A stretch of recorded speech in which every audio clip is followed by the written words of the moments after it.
Hi friends, ఇది summer కాబట్టి మన కార్ల కింద కుక్కలు ఉంటాయి. సో చూసుకొని కారు స్టార్ట్ చేసుకోవాలి.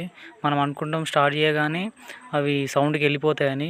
ఇగో చూసుకోండి, ప్రతి ఒక్క కార్ కింద ఉంటాయి. ఇది సమ్మర్ కాబట్టి నీడకు వస్తాయి. నీడకు వచ్చుకుంటా పడుకుంటాయి ఇలాగా. చూసుకోండి, ఇలా ప్రతి కార్ కింద ఉంటాయి. అందుకే మనం 1-2 సార్లు చూసుకొని స్టార్ట్ చేసుకోవాలి. సమ్మర్ కాబట్టి ప్రతి ఒక్క కార్ కింద ఉంటాయి.